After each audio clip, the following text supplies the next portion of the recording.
show your face. Show your face, please, with sugar on top.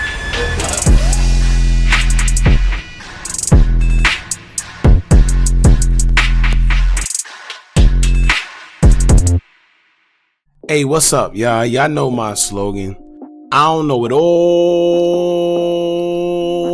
but I know what I've been through. Now, before we get into this video, please make sure you head on down to Instagram and follow us on our official Instagram page at Hookah Anonymous _. Alright? We're able to be a little more explicit, a little more uncensored, and share content freely without running the risk of having our channel terminated. So, once again, make sure you head on down to Instagram and follow us on our official Instagram page at Hookah Anonymous _. Alright? Now let's get into what you guys came here to see.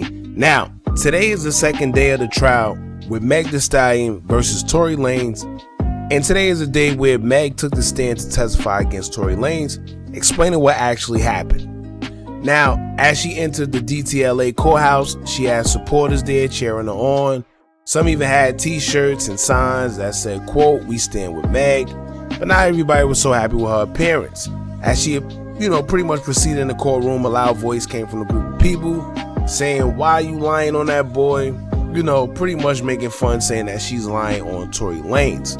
Now, as Tory showed up to court, he had his son with him, as he arrived in full daddy mode.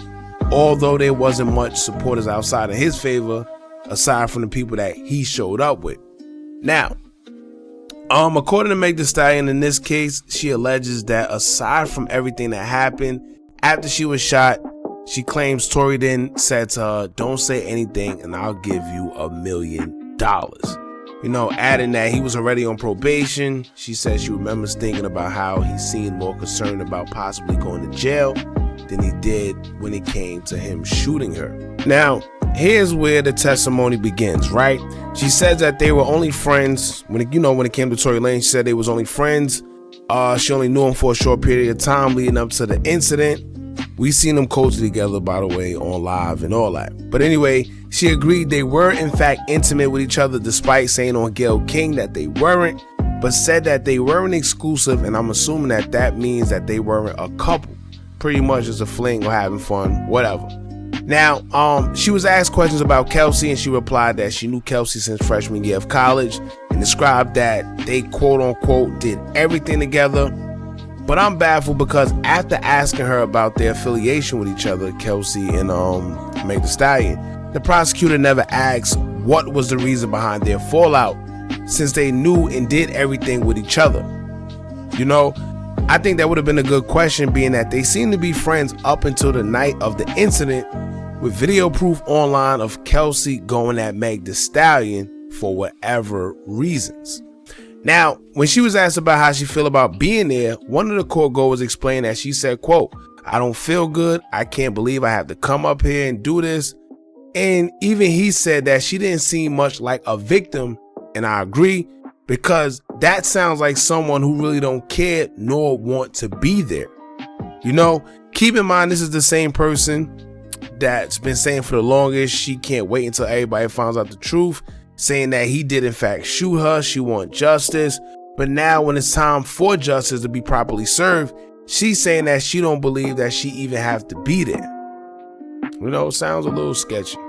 Now, when she was asked about who was there the night of the incident, she says that she called and invited Tory, but by the time he got there, everyone pretty much left. It was just a little bit of people, including her and Kelsey. Now, she says that he was in the pool, but keep in mind, she didn't specify who he was in the pool with, right? But she says he was in the pool, but her wig started to get loose and she wanted to leave because she started feeling uncomfortable. So she grabbed Kelsey, they went to the driver and told him that they were ready to go. But according to Meg, the driver said, "I'm not leaving here without Tory." Now, maybe it's just me, right? But that doesn't make a lot of sense, because she says that Tory came after them. She's saying that she invited Tory, which means to me that he should have had his own driver, his own car or whatever of his own transportation to get there, right? So why would her driver say that he's not leaving there without Tory? It kind of doesn't make sense. Not to mention, I don't know too many drivers per se that would go against the demands of an artist. Artists, they tend to be very snobby. They tend to be very snappy and, want things done their way. And, as a driver, give or take his position, being a driver, I don't see him denying her from going wherever that she wanted to go. I don't know.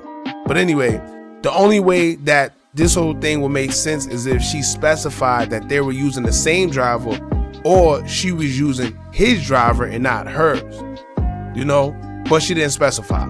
However, Tory's team is saying that it wasn't the driver that said he wouldn't leave without Tory.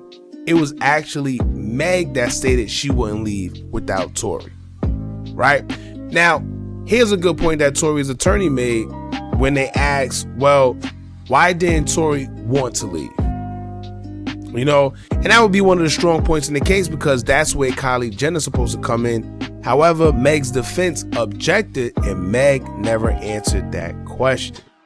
All right, now that's the first red flag, because why object? The truth is the truth. If you're telling the truth, there's no reason to object. Tell a story how it is, because guess what? It's the truth, right? But anyway, now when it comes to the events in the car, Meg stated that Kelsey, Nicole, and Tory Lanez started to fight while in the car, and that's the reason she got out of the vehicle. Now, the surprising part of it all, and the part that may hurt her in this case, is that she admitted that Tory Lanez started the argument, and that he did in fact ask Kelsey why she's taking Meg's side, exposing that he had hooked up with the both of them. Keep in mind, this is the same story that Tory Lanez's team said happened. Only difference is they stated that this is what started the argument between Meg and Kelsey instead. But anyway, she says Tory and Kelsey arguing is what led to her getting out the car, but then they convinced her to get back in, so she did. Now, here's my thing. I'm going to tell you right now, from any experience being in the courts, and if you're going against somebody, you never agree with their story. I know it sounds crazy. I know it sounds whatever, but you do not agree with, the opposing person's story, because what happens now is you make their story seem that much credible, because you're agreeing that they were in fact right in a sense. You see what I'm saying? Now, as far as the shooting is concerned, she's saying that when she got out of the car, she looked back and seen Tory holding a gun pointing at her, and he then shot her after saying dance, B-word, dance. But the prosecutor asked this: where was Kelsey when Tory was allegedly doing the shooting? And Meg replied, quote, I didn't see Kelsey, I only saw Tory. Right? Now the question is this: was she anywhere in her vision? Where was Kelsey anywhere in her vision? Because how can she answer where Kelsey was while everything was going down? Was Kelsey in the vehicle? Was she out the vehicle? Did she leave? Was she the one firing the shot? Where was she? Y'all see where this is going? Because guess what? If Tory's team saying that he didn't do it and it was Kelsey, and you can't explain where Kelsey was, now that becomes problematic, because now everyone wants to know where Kelsey was and if she was the shooter or not. Because now anything is possible when you say that Kelsey wasn't in your vision. So if you seen Tory, how not? How you didn't see Kelsey? Was Kelsey in the car, out the car? Did she leave? What was it? So now y'all know what the next question was going to be. The next question was, well, where was Tory? Was he standing on the vehicle or on the ground? And the reason behind those questions was because she stated that Tory was shooting over the window, but she don't know if he was standing on something or not. So they asked her, well, how tall is Tory? And she said he was about 5'3" or 5'4". But now she messed up in even answering this, because even though he's taller than that, he's still not tall enough to shoot over an SUV while standing on the ground. So now she was also asked if he was on the passenger side, in the front, or in the back. And although she did say that he was on the passenger side, she couldn't identify whether he was in the front or in the back. Do y'all see where this is going? So anybody in their right mind would say, how can you say you seen Tory, but you didn't see whether he was in the front or the back when he was firing? So if you can't tell us that, how are we supposed to believe that you seen it was Tory that in fact shot you if you didn't know where he was at. You just seen him, but you don't know where he was at. You get it? So now also it was pointed out that yesterday the prosecutor said that Kelsey went to where Meg was after she was shot, and Tory Lanez approached both of them. But Meg's testimony said something totally different. She's saying that she was shot, she ran away, and then she saw Kelsey and Tory both approaching her. So that's another red flag in her testimony due to her team, and it makes her story, well, their story, not seem like it add up. You know, something's not adding up. How is your story different from your defense team? And anyway, here's a nail in the coffin, because this is what makes her look a little sketchy in front of the police. Knowing that you're testifying in front of judges, court officers, police officers, DAs, etc. Right? When she was asked, why didn't you tell the police the truth that night? She says, quote, I didn't tell the police the truth because this was around the time George Floyd was shot, and I thought if I told them the truth, they were going to shoot Tory. Now, first and foremost, the first thing that comes to my mind, if somebody shoots me, I don't care what happened to them. You see what I'm saying? And that's with anybody in their right mind. Imagine somebody shooting you, and then you sitting there talking about, well, I ain't want nothing to happen to them. Well, they ain't care about anything happening to you. So how are you supposed to care if something happened to them when they just quote unquote shot you? But anyway, right? She then says, I didn't feel safe with the police. I'm a member of the black community, and in my community, pretty much we don't tell. You know, that's where she messed up.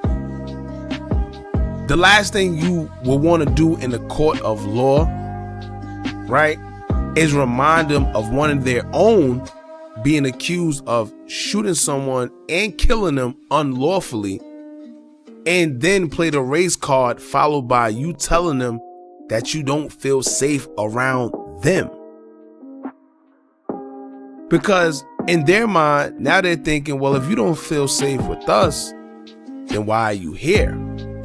Or if you don't feel safe with us, why should we protect you?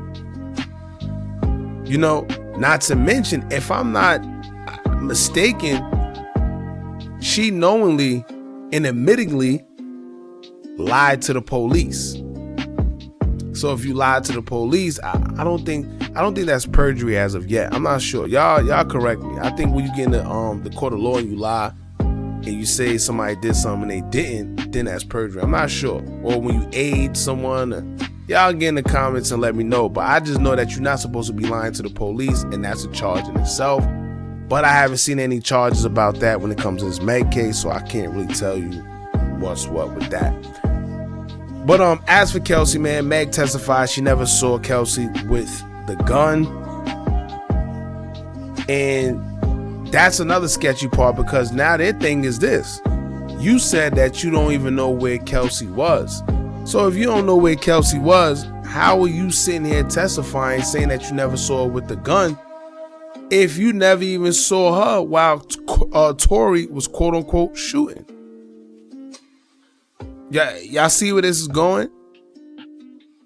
So I don't know, man. I honestly think that it's probably going to get worse for Meg in this situation, because they got witnesses.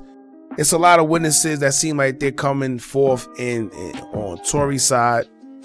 You know, you got an eyewitness that they said they seen two women arguing. Once again, Meg have yet to say that she was arguing with anybody. Nobody really brought up the two women yet. But I'm sure when the eyewitness sit there and tell their side of the story, then it might, you know, who knows? Keep in mind that we got Corey Gamble, which is Kylie's mother's husband. They have him as a witness. They have Kylie Jenner as a witness that's supposedly be involved in this case as well. I know it's going to get crazy. As of just from her testimony alone, to be honest with y'all, it's not looking too good for her, but let's see what comes out of it, man. And that's pretty much it for now, man. Y'all jump in the comments, let me know how you feel. Don't forget to like, comment, share, and subscribe. Hit that bell so you're notified every time we drop new content. And remember, as long as you keep on watching, I'm going to keep on dropping. And I'm out.